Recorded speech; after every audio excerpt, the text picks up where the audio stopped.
Yay! I've been looking forward to this for nearly a month. Welcome, everybody. Thank you for giving us an hour or so of your time on a Friday afternoon. My name is Rebecca Ryan. I'm joined by my colleague, Yaz Ericon, and it is our pleasure to welcome you to Navigating the Messy Middle, Part 1, the overview. Why is this the topic? Why is this part 1 of a 4-part series?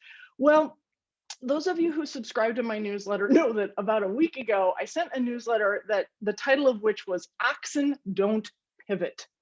Oxen don't pivot. I mean, it's ridiculous to even think about an oxen like making a pivot. Something's going to break. Something's going to break if an ox tries to pivot.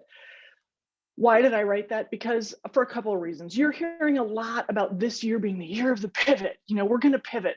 But going back to my professional basketball days, I was like a professional pivoter. And I'm here to tell you that when you're on offense, when you're going to pivot, you're doing it very intentionally and with a lot of practice. And what you're usually trying to do is create an opportunity for yourself.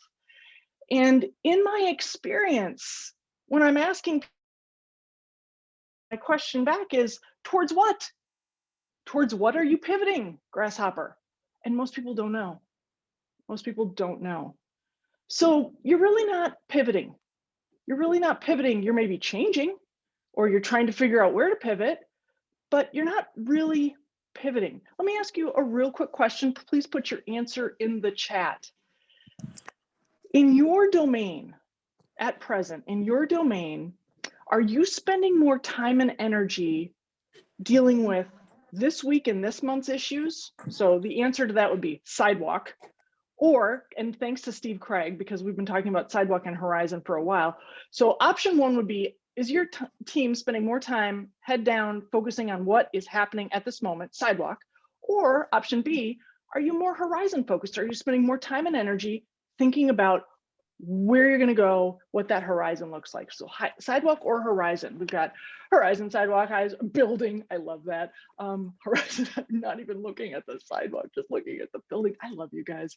Okay, a lot of Horizon in here. These are our people. Some Sidewalk, 50-50. Okay, good, good. I like those of you who are like, I'm going to make up my own answer because an eye on each, but still feel like I'm going in circles. Right. Overall, I think we're at a place where, for very good reasons, many of us, many organizations are still a little bit Sidewalk focused because we have these variants now coming out about COVID. We've been told that summer is when the US economy is going to really start picking up steam, but nobody's really quite sure about that. So, you know, we're at this kind of still yucky place where there's not a ton of clarity. But here's my argument, you guys. We've already made the pivot. The pivot isn't out there for us to do in the future. The pivot's already been made. 2020 was the X-ray that showed us we were living in a recycled future where things were broken and busted. And if you worked from home, if you quarantined, if you had somebody affected by COVID, if you recognized that public health systems weren't working, if you recognized that we don't do things well on a national scale in the United States, if you recognized any of the brokenness of 2020, you've already made the pivot because you've realized there's no going back to that. There's no going back. That's what we talked about at Futures Friday in 2020, the idea that we don't want to simply resuscitate a broken system. Nobody wants to go back to 2019. We want to springboard forward to something different. So why are we here today talking about the messy middle? It's because item number one is we've already pivoted. We've already turned away from what we don't want. Now, some of you may not have with absolute clarity where you're headed, but I'm going to tell you what, no matter what that vision looks like, you're going to have to get through a messy middle. The period during which you might not have complete clarity about what is, but you have absolute clarity that there's no going back. That's the messy middle. And that's the purpose of this 4-part workshop series, is to help you figure out what is this messy middle. That's today. Part 2 next week is going to be who, right? who do we put on our team to help create and innovate through this messy middle. Then Yaz on February 19th is going to talk about how to choose kick-ass pilot projects that are going to prove like what that future can look like and how to let the old, the prior broken bits fall away. And then finally, we're going to do a bonus episode, February 26th. It's my birthday. There may be cake. We're going to do a bonus episode with some Ask Me Anything and pulling together the strands from the last 3 weeks. And there may be a guest or two to help put all this together. So that's why we're talking about the messy middle. We've already made the pivot. If you've recognized that there's no going back to the way it was, you have in part made a pivot. So here we go. I am going to do a couple of slide shares today, not to kill you with PowerPoint. I hate doing that. You guys hate it too.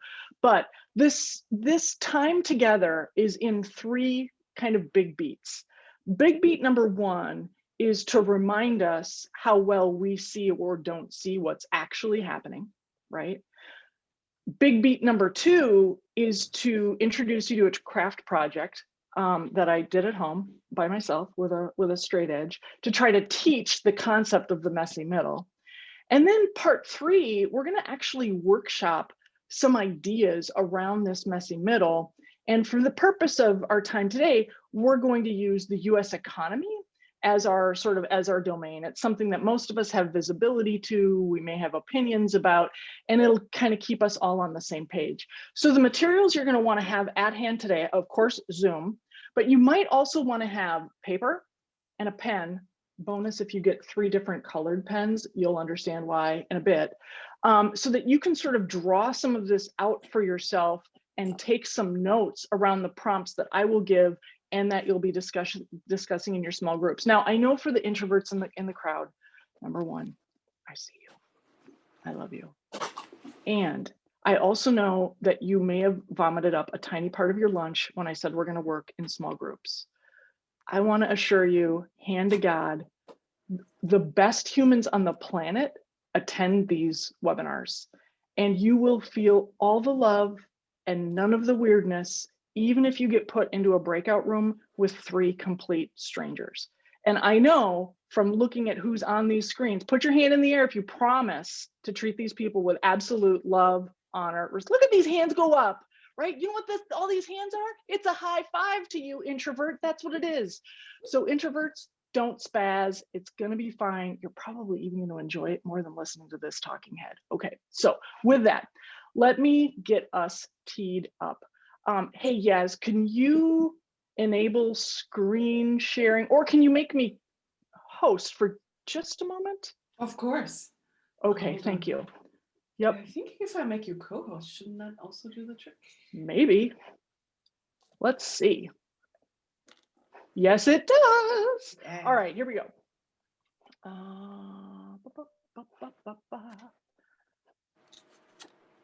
All right, so part 1, seeing. The truth is, we don't see things as they actually are. We see them as we are, right? We see them as we are. So let's just prove it, right? What's weird about this? 3 statements. You may have read them before. What's weird about this? Well, I think what's weird about it is that, or the right answer is, I didn't get the right answer the first time I did it. In every triangle, the article, the or a, is repeated twice. So let's read it together starting on the left. In the spring. There it is. Once in a lifetime, right? These are phrases that most of us are familiar with. And so what do? We just cruise right over them and we don't read what's there. We read what we expect to be there. Figure 2, right? At one point, if we numbered these figures, top row 1, 2, 3, 4, bottom row 5, 6, 7, 8, at which numbered image, throw this in the chat, at which numbered image did you realize this isn't a man's face, it's a woman's body? Which number image? Darren, I'm with you. Oh my God, Lisa, I'm hiring you on my next project. Look at you. What? Christy, Dune, Andrea, You guys are already on the top row realizing, man, it was like item number 7 or 8 where I was like, boy, that man really had a stroke. And then by the time I got to item 8, I was like, wait, that's not a man at all. Right. All right. So lots of 3s and 4s and 5s in here. You guys, nice work. Nice work. But you can see where you had to probably go back and realize, wait, what's happening here?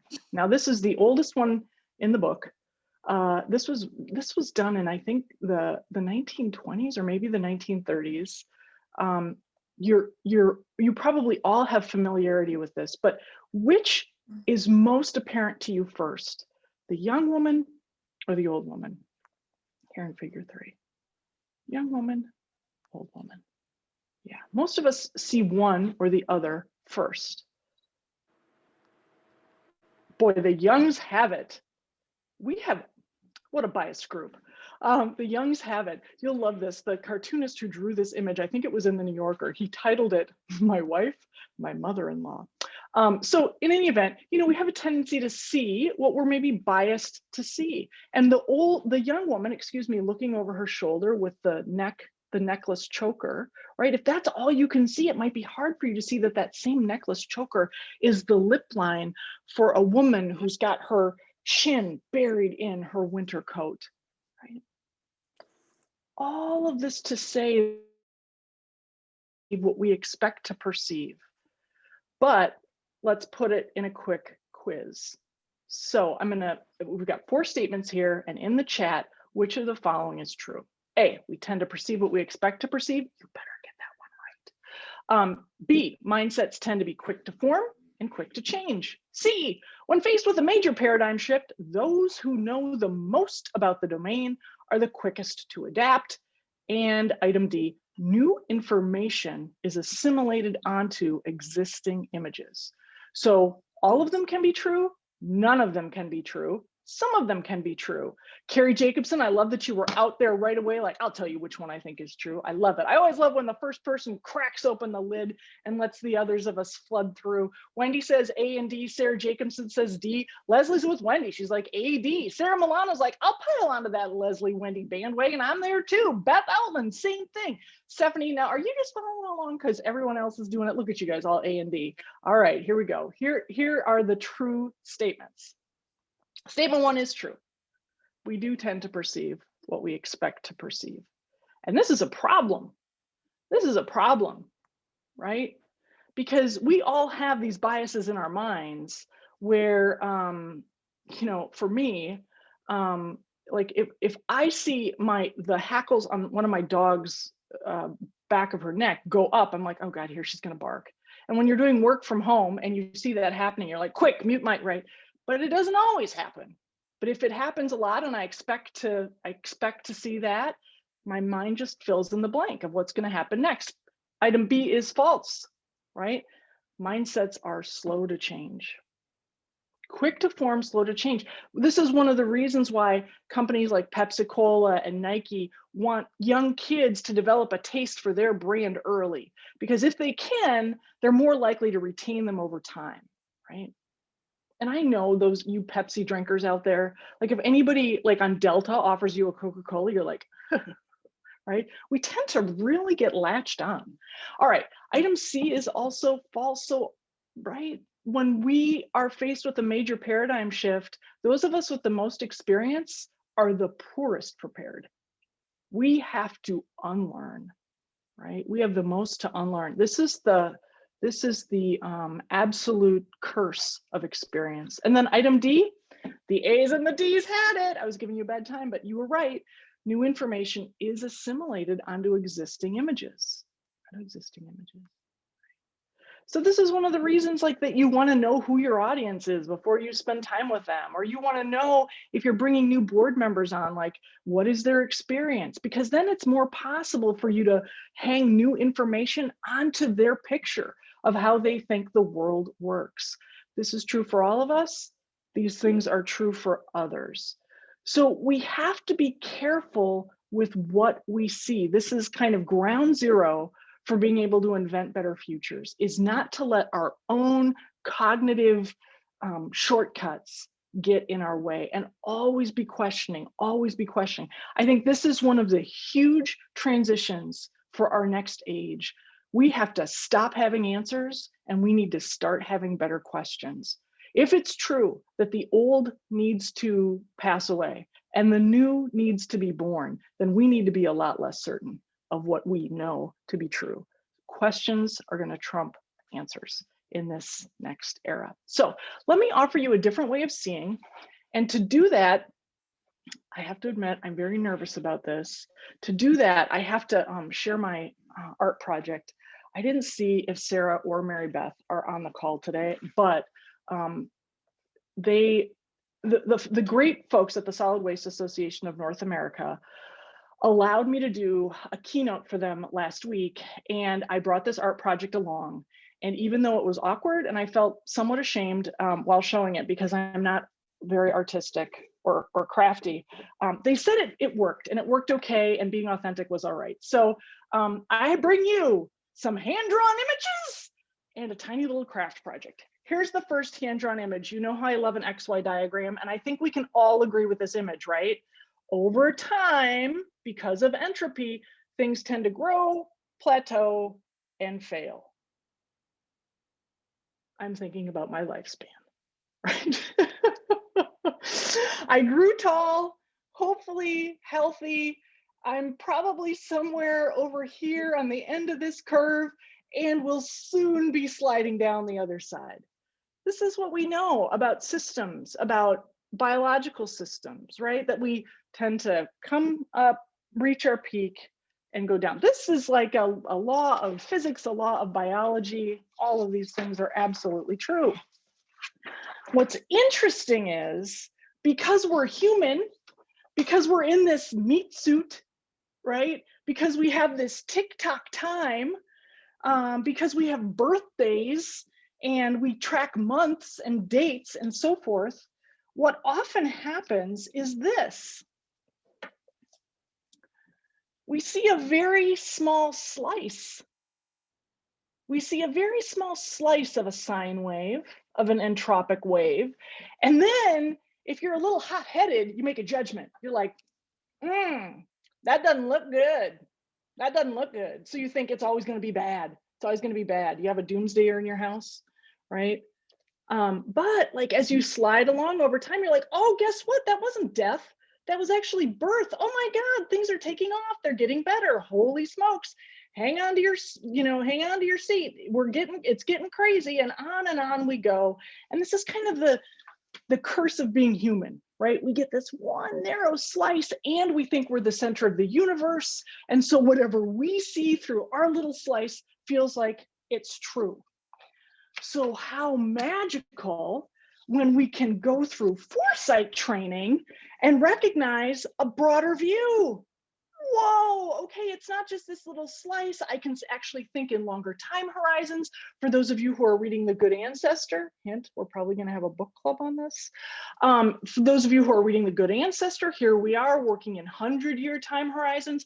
And all that's happened is we've gone from this narrow perspective to this wider perspective. That's it. That's one of the great things about foresight. Let's broaden our view. And those of you who are visionary, you do this anyway. Okay, now. Illustration number 3. This is where it's very hard for me to hang on to my hat.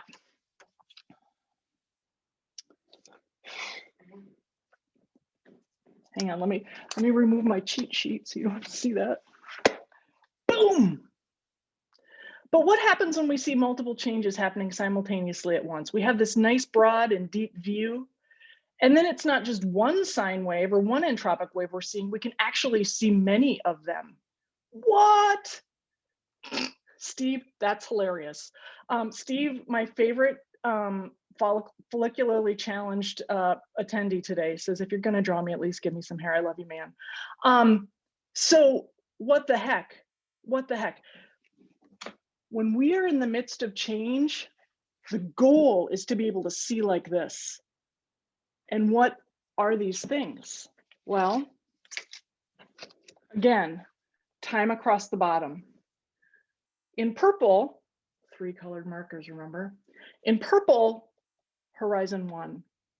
These are the things that are at the end of their entropic cycle, things that are losing their margin of return. We call it Horizon 1, H1 for short, right? These are things that are dying. Think about your own community. Think about your own organization.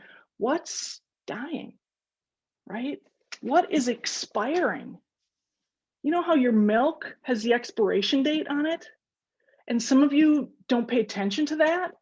So you open that milk one morning and you're like, whew. And then you look at the expiration for proof. Yep, this is past its prime. And those of you who are sadistic, you say to somebody in your household, smell this, tell me if it's really sour. That's not nice. That's not nice to do that. But the point, why am I saying that? I'm not sure. But the point is that there are always things that are expiring around us. And sometimes we have a hard time making peace with that, making peace with it.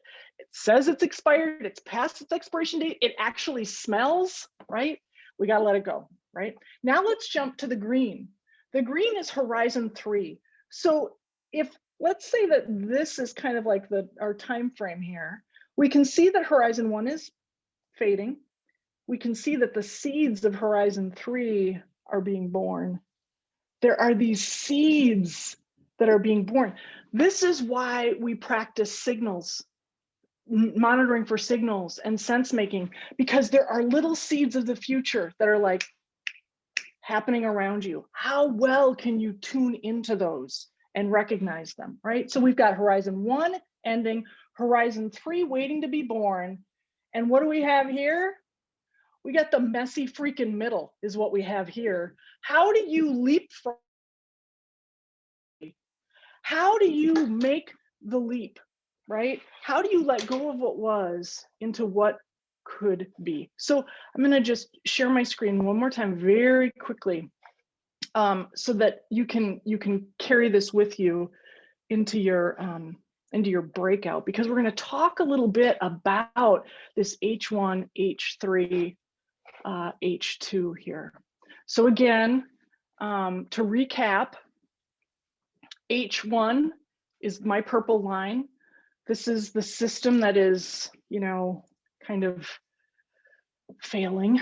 So what are those paradigms? What are the assumptions, the infrastructure? H3 is what is being born, right? What is happening? What's popping up? It's the emerging paradigms, it's the ideas, it's the innovation. And in the middle, H2, the messy middle, right? 2021, for the brave, begins in earnest the process of the messy middle. How we can, with grace and gratitude, release the things that have passed their expiration date, and how we can build momentum and energy for Horizon 3, right? That which is waiting to be born.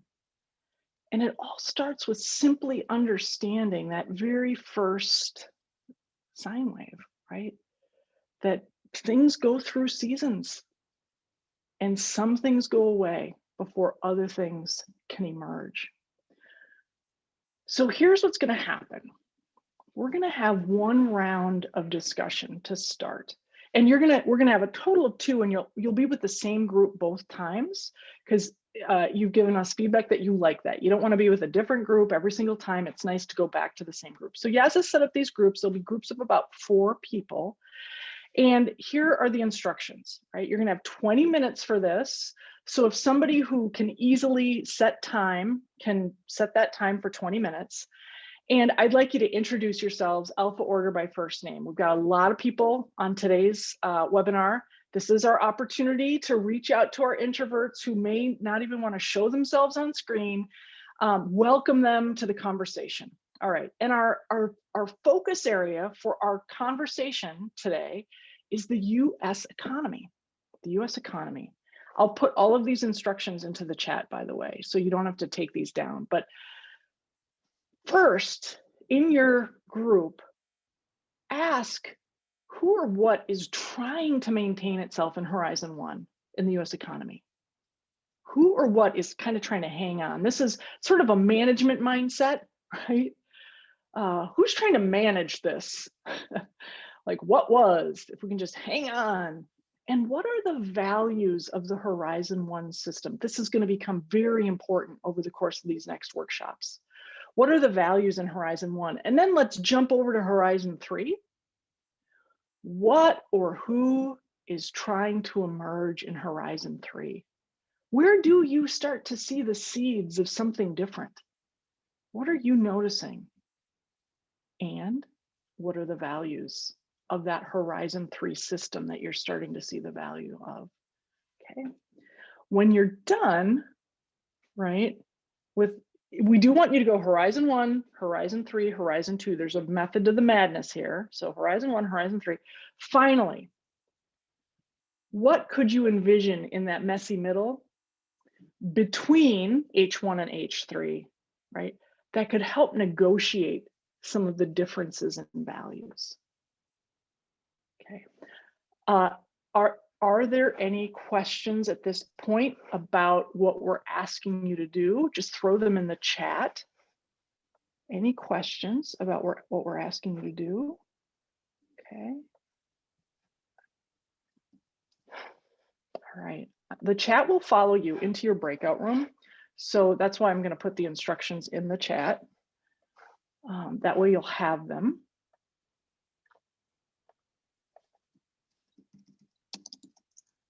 There you go. Instructions are in the chat. Yes, when you are ready, please send them into their groups of 4. I've just opened the rooms. Thank you. So I should do it.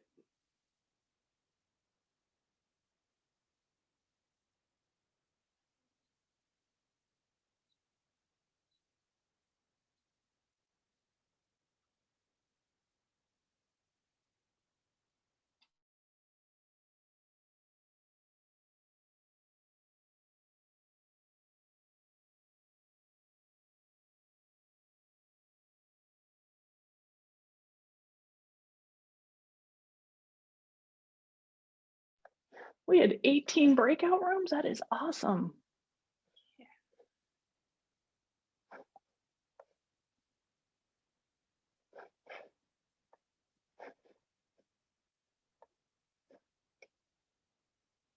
Wendy looks like Wendy and Lynn look like their faces are stuck on my screen. Is that what you're also getting? Is everyone gone? Oh, good. I must have a delay. Well, there are 4 people other than you and I. Let's see. Linda direct messaged me and said that she wants to join, but she's with a not yet napping 2-year-old. Totally get it. Totally get it. Yep, yep. Oh, Linda. Aw, look at it. Oh my God.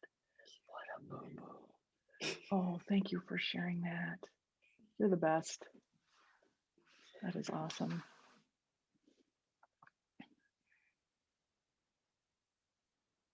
Yeah, and I also had one person tell me that they will need to leave before the end. So yeah, so a couple of people are trying to, they want to participate, but Pause the recording, yes.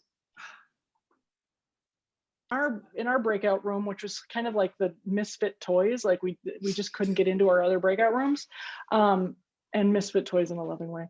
We had a rousing discussion. I do want to host just a very short debrief on this, and I want it to be around the last question, which is about the rectifying of the values, how you could see those values getting rectified. So I'm going to call on some friendly folks who I know are able to take their phone off mute. And we're going to start with room 1. Mary Beth, what did you guys come up with? Did you get to the last question around the negotiated values? We did. We started into that spot, but we had really gotten talking about a couple of other items. So, Okay. but I think one of the key concepts that came out of the last part of our conversation, and I really would love to be able to talk more about it, is the concept of health versus wealth, and moving from that to health and wealth being as a mantra that we can live with. And that was coming from some folks, one of our members out of Wisconsin, and that she's really working on that in particular, and Washington State. But I think that is something that we're all kind of striving for, is like, how can we, right now it's like the health versus wealth, in terms of getting people back to work versus, community safety and so forth. So that was, I think, All right. one thing. Thank you. And maybe that's what I should do, is because I don't want to shame anybody who didn't get to the last question, because I know it was a rich discussion. Let me come to John Warren. John Warren, you next. Big takeaway from, or insight from your conversation with your peeps? I had a couple of great people in the group, and just much smarter than I am. And I love that. But, we talked a lot about how just the economic underpinnings of our country and of the world are coming undone, because so many things that we assumed before the pandemic have been thrown into a corner somewhere. Whether it's real estate, the whole idea that, suddenly all these companies that have been, renting or leasing, billions of dollars are suddenly going to go, nope, never mind. We're all going to work at home. And what happens with that real estate once that sort of thing happens?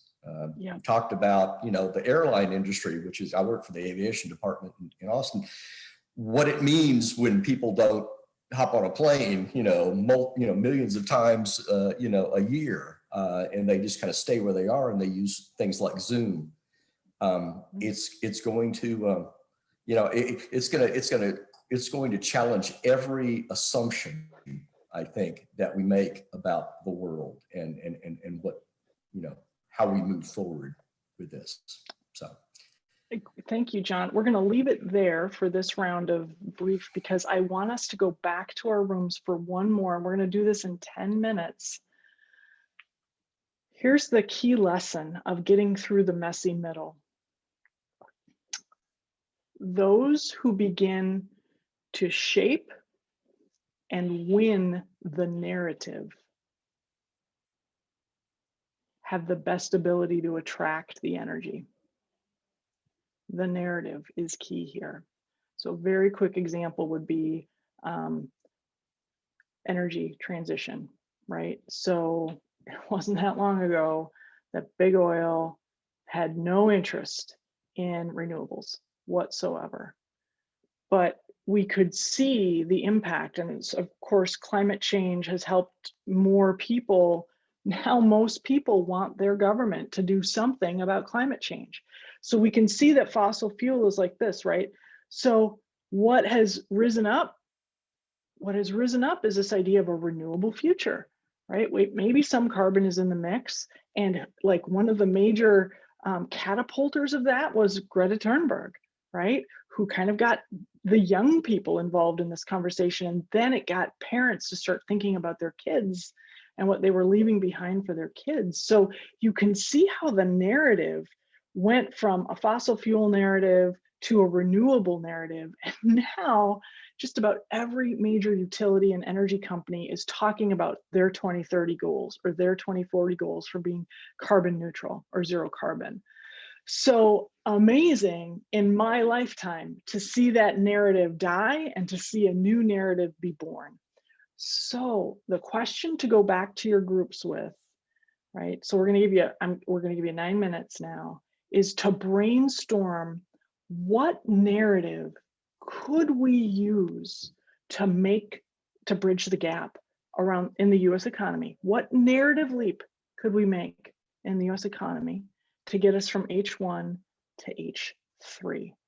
And a hint, great narratives have a moral arc to them. Great narratives don't shit on the bad guy or place blame, right? Great narratives are aspirational, they're future facing. Okay, so yes, go ahead and open those rooms again. The question is, what narrative?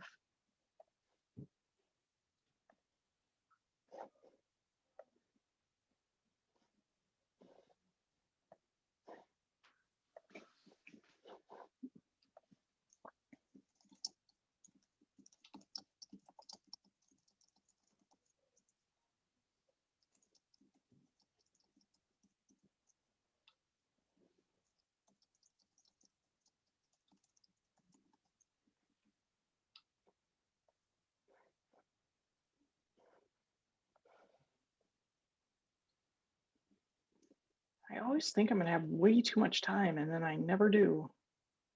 Practices in managing remote teams and keeping everybody on the same page. Oh, yeah. Are you there, Tamara? Like, yeah, that's where it's all at. All right, very good.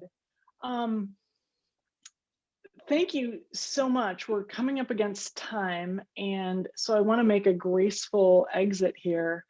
But if you wouldn't mind, what were your group's ideas? Maybe we could have the scorekeeper, or if you had a self-appointed scribe, what did you come up with around your narratives? What were the narratives that might get us from H1 to H2? Or excuse me, to H3. Easy for me to say. I can't type and write at the same time. As we're coming to a close here today, first of all, I want to appreciate you, and I know that my introverts also want to appreciate those of you who made them feel so comfortable. We did lose a few people at the top of the hour, but mostly we still have everybody, and that says a lot about you guys. So thank you for being amazing as always. Own the robots. Hey, Dean. Here's what I want to just make sure that you know about. I want to make sure that you know, and I'm going to put a few asterisks about it, that the whole webinar series for next Friday, the Friday after, and the last Friday of February is available in this link. Every week requires its own registration. We don't have a register all at once. So you can learn more about the webinar series and register there. For those of you who aren't yet on our newsletter list, and this is where we give out the preview, like, hey, we've got a new series coming. You can get that at this link right here. Would encourage you to sign up for the newsletter every other Friday. We send something out that we hope will inspire and delight you, maybe make you a little bit angry, but mostly I think people are, our job is to really wrap our arms around you guys, you change makers and futurists and visionaries, and make sure that you have the inspiration and some of the vitamins you need to just go and kick ass in your domain. So with that, we're going to close out for this time. Thank you. I hope you will join us. We'll see you next Friday when we talk about teams, how to assemble teams that can take you from H1 to H3. Be well. Have a great week. Stay safe. Bye, everybody. Thanks, Rebecca. My pleasure. Thanks, Rebecca.